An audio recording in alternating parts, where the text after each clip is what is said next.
What's going on, and welcome to Pro Football Today, a post-game show for Sunday Night Football. My name is Tom Vecchio. I'll be here with you until midnight, recapping not only the game we just saw with the Packers coming out with a victory 30-13 over the Seahawks, but the rest of today's action and the early look at lines as we move into the final few weeks of the season. Absolutely crucial time for teams securing their playoff spots. Fantasy football playoffs started this week. We saw some absolutely massive performances across the league. But let's jump into the Sunday night game. Of course, Packers 30-13. They win. They cover. Game ends with 43 points. That hits the under. And obviously, the second half, tough second half for the Seahawks, obviously, with Geno Smith getting hurt. Kind of hamstrings their offense overall. He left with a knee injury. We saw him walking down the sideline into the tunnel. So we saw a number of players on the Seahawks side of things hit the under on some of their props. I did talk about DK Metcalf at halftime as he's a player that would be involved if the Seahawks were to be coming back in the game. He hits the under on that, but JSN did pick up a catch on their first drive, so cash that. Overall, Zach Charbonnet hits the under on a number of his props. And listen, last week, phenomenal performance by him.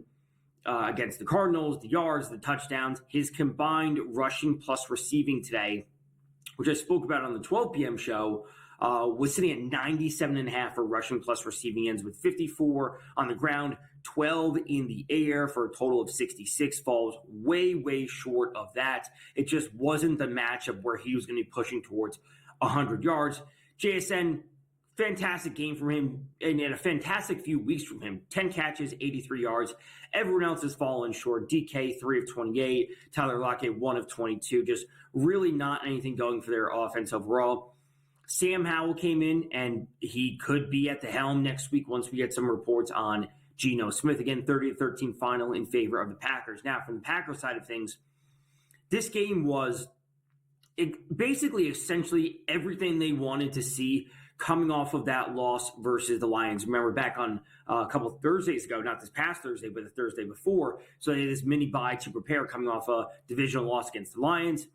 Got time off, time to prepare for this, and it went picture perfect. Defense was, firing on all cylinders. Offense was moving the ball up and down the field without any resistance from the Seahawks. They scored touchdowns. Jordan Love looked good. Didn't throw any picks. Didn't have any sacks. Josh Jacobs continued to do his thing. Love overall, 20 of 27, 229, the 2 touchdowns from him. Josh Jacobs, 26 carries from Josh Jacobs is absolutely phenomenal. 94 yards, the 1 touchdown on the ground. As I noted at halftime, Josh Jacobs' live line was sitting at 125 rushing. That is way, way too high. And again, the game got to a point where they didn't need to have Josh Jacobs in there. And seeing him push to 125 yards is just way, way too much. But it is good to note that, seeing Emmanuel Wilson involved happens as the game ends. But for the majority of the game, Josh Jacobs is controlling almost all of the actual running back carries. We saw Jaden Reed get involved in the running game, jet sweeps, those kind of plays. But from actual running backs from the Packers, it is all going to Josh Jacobs, which is fantastic to see. Now, when it comes to the receiving room, this has kind of been the issue with the Packers all season. We saw Dobbs get the 2 touchdowns. We have Watson. We have Jaden Reed, obviously, there, Dontavian Wicks. We have Tucker Kraft. Jacobs is becoming more of a role in the passing game. No one had a huge game. And from a prop perspective, from a fantasy perspective, that is super frustrating. Christian Watson, 3 catches, 56 yards. Josh Jacobs, 4 for 42. Dobbs, 3 for 40 with the 2 touchdowns. Tucker Kraft, 2 for 34. Reed with 5 for 34. And Dontavian Wicks, 2 for 14. From a real-life football perspective, that is great for the Packers. It is. They have all these options, all these different weapons around the offense. They can throw the ball deep to Watson. They have underneath routes. They can do play action, whatever it might be. But from a betting perspective, the Packers are really tough because there's no 1 or 2 dominant receivers. It's almost like the receiving core is whoever has the hot hand. And if Kraft is open and they play action, they can get the ball deep down to Watson, which we saw with the catch on the sideline. He tapped his toes. That's great. But the betting actually makes it really tough from the Packers. So this is always something that we can monitor. When the best option from the Packers is always going to be Josh Jacobs. And frankly, one of the best props for him is probably going to be total carries, total rushing attempts from Josh Jacobs. Then we look to the yards. Then we can take a shot on some players in the receiving corps just because there are so many, and we don't know who's the dominant one on a week-to-week basis. So Sunday Night Football, Packers win 30-13. Stay tuned we're coming up against a break right now. Stay tuned on the other side of this break. We will run through the rest of the Sunday slate, look at next week's lines, playoff pictures, you name it. Stay tuned here on SportsGrid.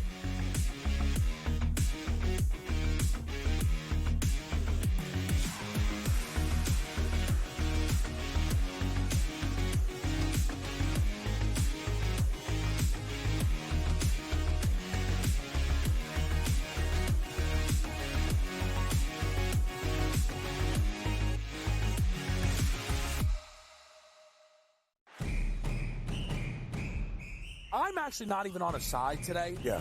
And I'll get to that. Why are you on Texas? I gave them a chance. Maybe not me as the overwhelming authority in college football, but entering that game on this set to you guys, I said there was one elite defense entering the matchup in Austin back to end out October. It's not the Bulldogs like it used to be. It is Texas. College football today, only on SportsGrid. How do you find some of this great talent that you've brought in, who are still early in their career, might not have a ton of tape on them yet? I've been around this business, man, for almost 20 years. So a lot of these guys will tell you that I popped into a lot of gyms, sparred, or just worked on the side, or, kind of worked out, just watching. I've always loved this sport, man. I think it's the greatest. And we want to continue to put on the next up-and-coming superstars. We know we got them. Only on SportsGrid. The NFL and college, they don't operate on the same timelines, right? UNLV's head coach just got, the Purdue job this morning, where I imagine, right, UNC probably needs to know from Bill. And let's say it's late December, and we see 7, 8 teams open, and none of them want Bill. Then Bill's got to make a decision. Does he want to be a college head coach? Pro football today, only on SportsGrid. The two guys that can do it all. Too much electricity this morning. This is a good time. We're having a lot of fun. I had to do a triple take. Ka-ching! Why? Because of parity. I didn't mean to offend. Yeah, it's not going to happen. Load management is a dirty word. Let him rip. You know what? Circumstances provide the results. What? How do you do this once? Oh, Donnie, you got such a good show there. A network that is booming. The Early Line, only on SportsGrid.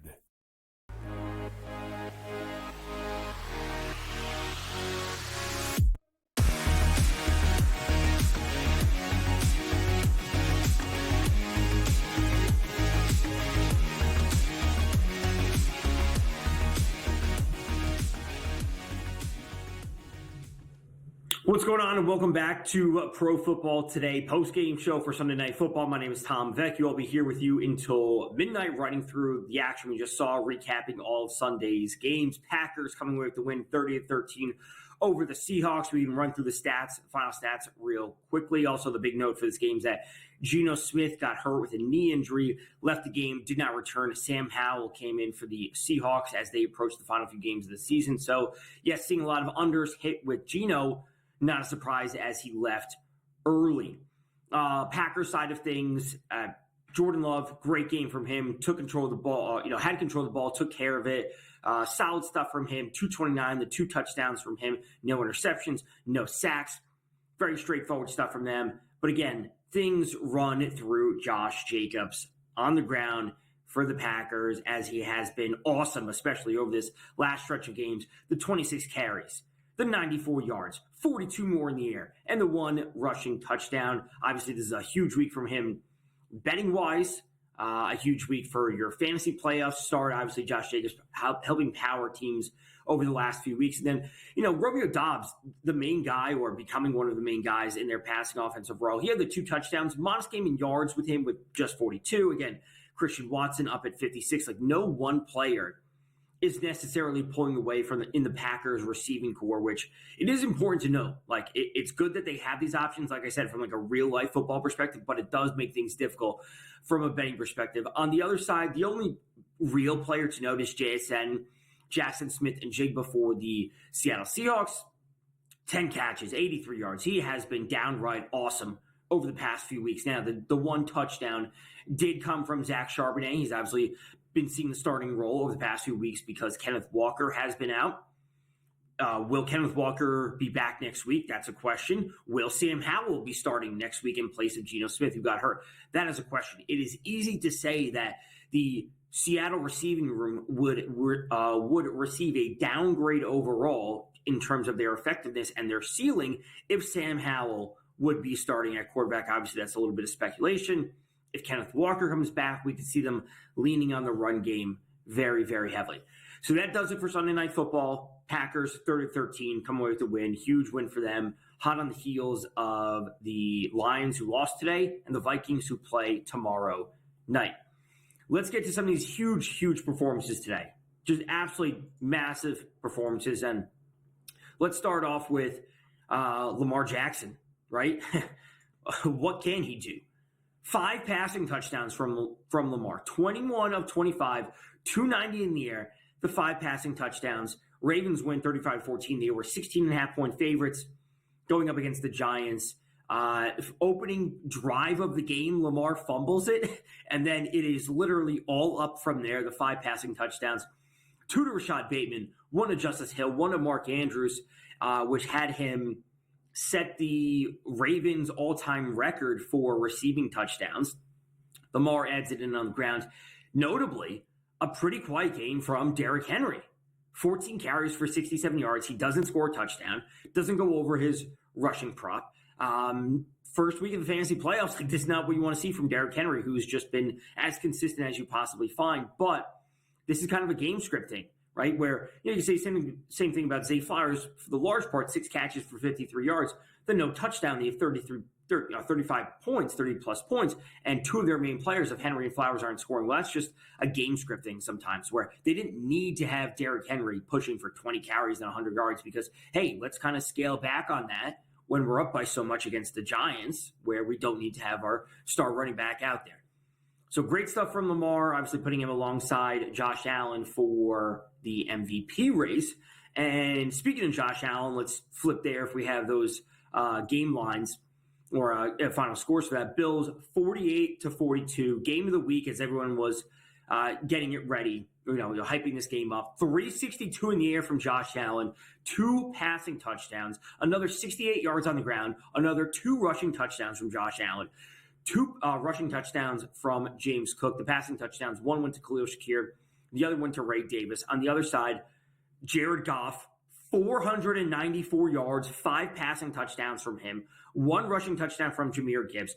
St. Brown, Amon-Ra St. Brown, 14 catches for 193 yards and 1 touchdown. Sam Laporta, 7 catches for 111 yards, no touchdown.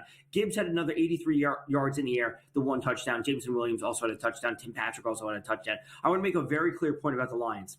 I've been on record on this show and across SportsGrid the entire season saying the Lions are the class of the NFL.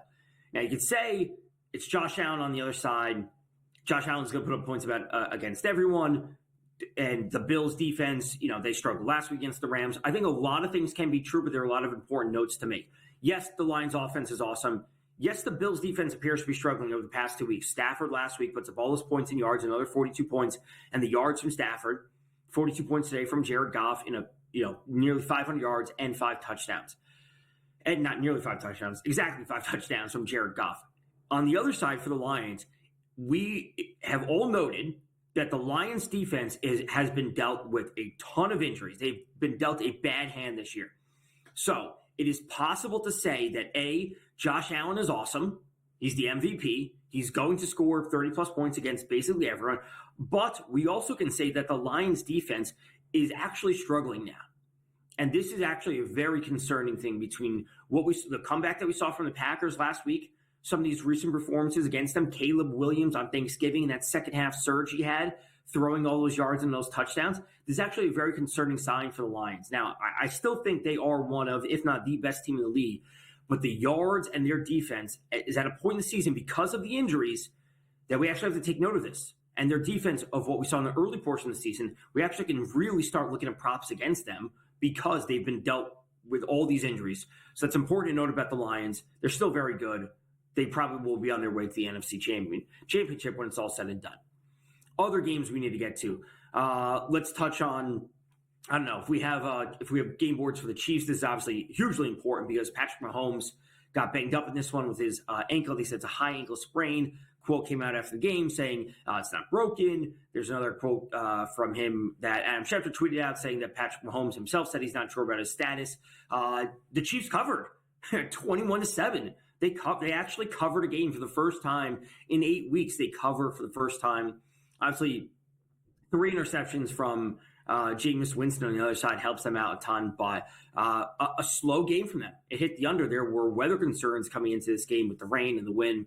Didn't really seem to be the case. We got the 3 touchdowns from Xavier Worthy, Noah Gray, and Juju Smith-Schuster, the 3 touchdowns from the Chiefs. Modest game overall on the ground. Nothing super amazing from Kareem Hunt. Nothing super amazing from Pacheco. No player over 50 receiving yards for the Chiefs. That's all we have to say about this game. We also should note, at least from the Chiefs side of things, that's all we have to say. From the other side, Nick Chubb broke his foot. Done for the season. A very tough stretch of years for him between last year, between this year. Jerome Ford looked pretty good. For the Browns. It's probably going to be his backfield moving throughout the rest of the season. Jerry Jeudy, absolutely awesome. 11 catches, 108 in the air. Has been awesome, these last stretch of weeks, especially since Amari Cooper has been traded.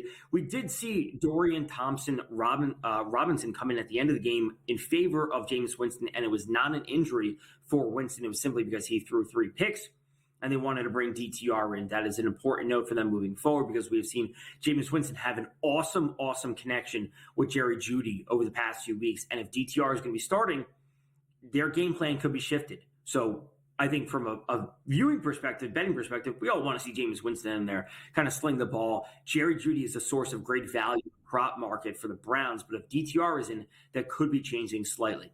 So a couple more segments to get to. We're coming up against break right now. We'll run through the rest of the games that happened today, maybe give a quick preview of Monday night where we have a doubleheader of action. Falcons taking on the Raiders, Bears taking on the Vikings. 2 good games, 2 very clear spots we should be targeting in the prop market. Stay tuned here on SportsGrid. We'll cover the rest of today's action.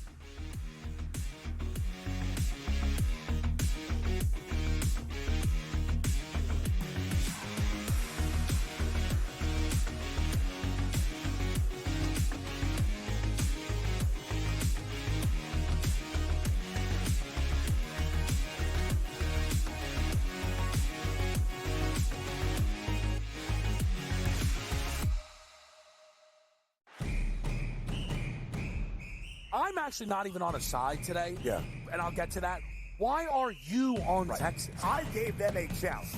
Maybe not me as the overwhelming authority in college football, but entering that game on this set to you guys, I said there was one elite defense entering the matchup in Austin back to end out October.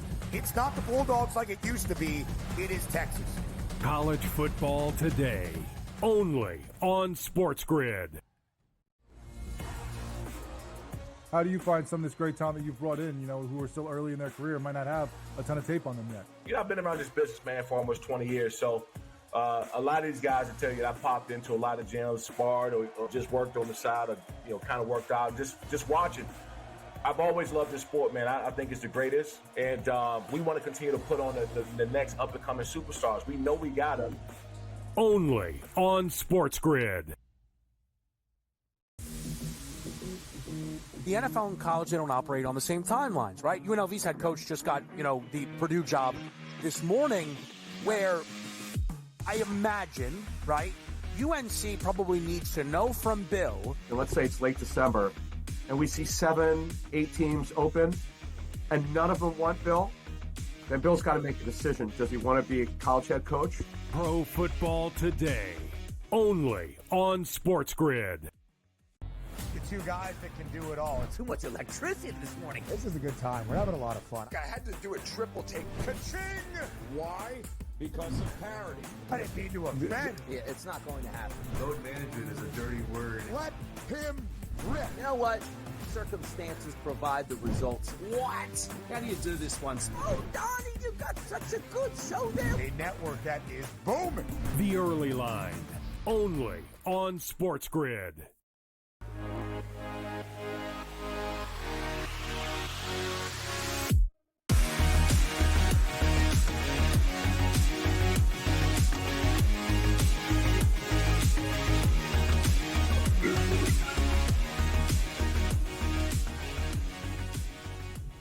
What's going on, and welcome to Pro Football Today post-game show. My name is Tom Vecchio. We're coming off of Sunday Night Football with the Packers winning 30-13 over the Seahawks. Geno Smith got hurt. We need updates on that. But let's turn to recapping and continue recapping the rest of Sunday's action. Let's go to the Jets coming away with the victory over the Jags, 32-25. This game in a 41.5 over-under. Both these teams had 3 wins coming into it, and we see a massive game, not only from Aaron Rodgers with 289 and 3 touchdowns, but specifically Devontae Adams, 9 catches, 198, 2 touchdowns from him, does this all on 12 targets, had that nice sideline catch, obviously propelling many fantasy teams at this point in the season.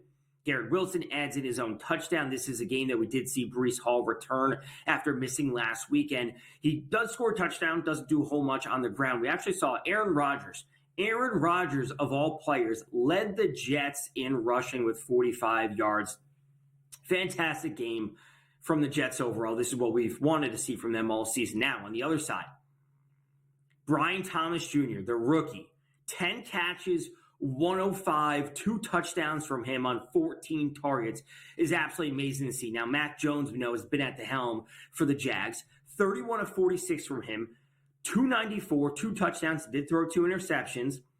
There's 2 important things to note. One, super high volume of passing. 46 attempts is just a ton. They're not getting a whole lot going on the ground. Number 2, Brenton Strange, the backup tight end. I spoke about him specifically on the 12 o'clock show, the DFS Start Sit show, that he was going to be stepping into a role because Evan Ingram is now done for the season. 12 targets from him, 11 catches, 73 yards, flies all over his fantasy value.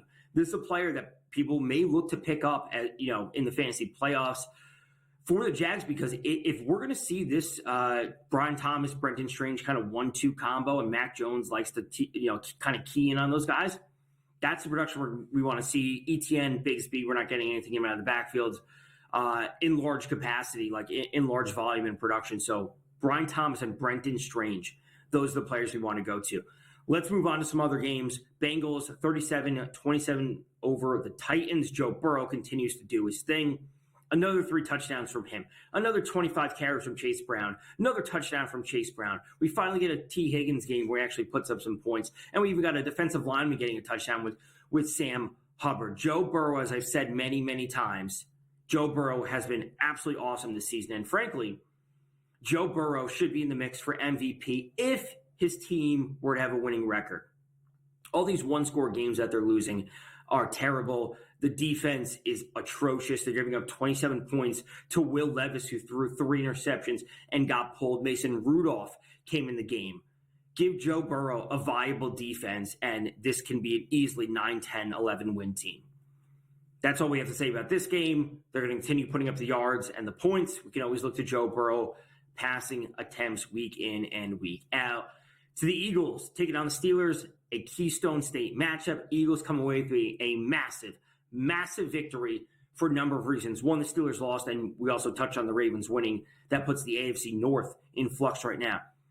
A lot of chatter about the Eagles this week. Their passing offense, what are they doing? A.J. Brown's not happy. What do we get from the Eagles? 290 and 2 from Jalen Hurts in the air. 110 yards from A.J. Brown, the 1 receiving touchdown. 109 from Devontae Smith, 1 yard behind him, 1 receiving touchdown as well. 8 catches from Brown, 11 catches from Devontae Smith. No other player had more than 3 targets or more than 3 receptions. It was from Kenny Gainwell coming out of the backfield with the 40 yards. Grant Calcaterra had 1 catch for 22 yards. Saquon, 2 catches, 9 yards. Some people don't like this. Some people don't like seeing this, where all of the targets are so heavily condensed to 1 or 2, 3 players, whatever it might be. I love this. Like, this is the complete opposite of what I just spoke about when it comes to the Packers. Like, the Packers have like 5 or 6 options, and they all can get like 4, 5, 6 targets a game, and some players are getting 30, 40, maybe 50, 60 yards. When it comes to the Eagles passing offense, when they're operating normally and well like they did today, we know exactly where the ball is going. So if you bet on A.J. Brown or Devontae Smith this week, the squeaky wheel narrative, the star wide receivers complaining about not getting the ball. If you bet on A.J. Brown over yards, receptions, you laddered him up, you laddered Devontae Smith up, touchdown, whatever it might be, all of it cash day, because we know exactly where the ball is going. Now, from the running perspective, Saquon, 19 of 65. Apparently, he's dealing with something a little bit banged up. Wasn't a massive game from him, but ultimately will still be their best option moving forward. Let's flip to one of the late games. Buccaneers, 40-17 victory over the Chargers. An absolute slaughter in favor of the Bucs, as they are Pirates known to do so. Huge game from Baker Mayfield. 4 passing touchdowns from him, 288 in the air. Bucky Irving, absolutely awesome on the ground. 15 carries, and he had 117 yards on 15 carries. That's absolutely awesome to see. Mike Evans back on track, on pace for his 1,000-yard season. Not only the 2 touchdowns, but 159 in the air on the 9 catches. Baker slicing and dicing this Chargers defense, which had been so good, so good to this point in the season. Baker absolutely tearing them apart. The Chargers' run game, since J.K. Dobbins has went down, is non-existent. Gus Edwards, 8 carries for 23 yards. Kamani Vidal, 3 carries for 9 yards. It is all on the shoulders of Justin Herbert, who did have 2 passing touchdowns today, one to Ladd McConkey, one to Quentin Johnston. But Justin Herbert continues to get banged up, hit low around the ankles. And if their run game is going to be this bad, it's going to be on the shoulders for Justin Herbert. And we could probably look to his passing attempts the final few weeks of the season if Gus Edwards and Kamani Vidal are not doing anything on the run game. We're coming up against the break right now. We can run through some of these other games of what we saw. Weird ending to the Commander-Saints game. We can touch on that. Cowboys coming away with the victory. We'll touch on that. Dolphins falling short against the Texans. We can also note that as the Dolphins, I believe they're now mathematically eliminated. We'll double check on that. Same thing with the Colts, essentially. Big loss from them. Huge win for the Broncos. We will cover all this and then give a quick preview of the 2 Monday night games because I have one player from each game that I specifically really like. And if you watch the pregame show, you know that I always have a player of the game. And that's where I'll be going tomorrow night for Raiders taking on the Falcons, Vikings taking on the Bears. Stay tuned to the other side of the Spray SportsGrid Pro Football Today recap show.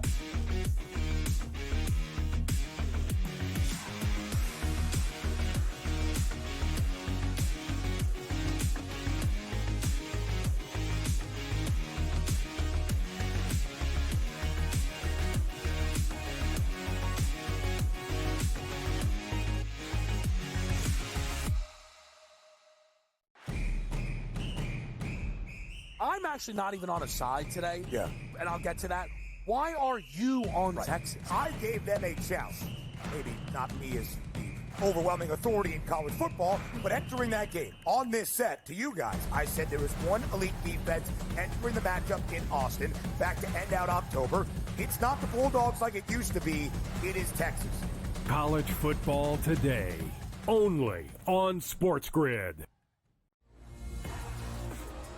How do you find some of this great talent that you've brought in, who are still early in their career, might not have a ton of tape on them yet? I've been around this business, man, for almost 20 years. So a lot of these guys will tell you that I popped into a lot of gyms, sparred or just worked on the side or, kind of worked out, just watching.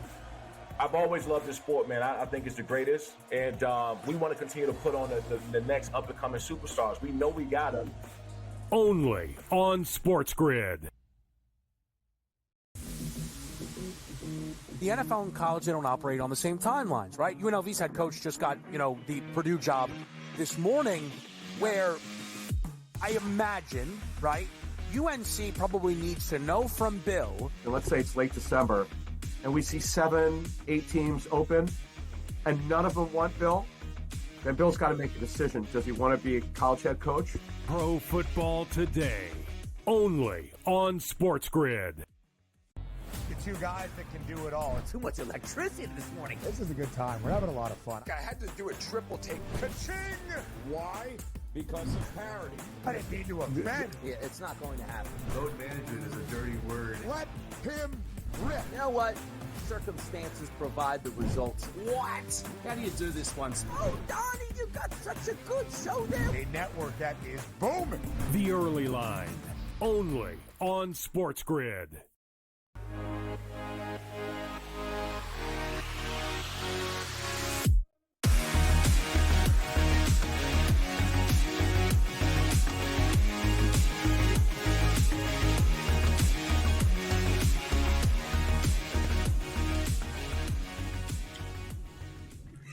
What's going on, and welcome to Pro Football Today post-game show. My name is Tom Vecchio. We saw the Packers come away with a 30-13 victory. We've been running through not only that game, but the rest of the games that happened on today's slate. It was an awesome day of NFL action. The Dolphins, again, coming away with a loss to the Texans. Technically, the Dolphins aren't mathematically eliminated from the playoffs, but we know that they are on the outside looking in. Tough game from Tua Tagovailoa with the 3 interceptions from him.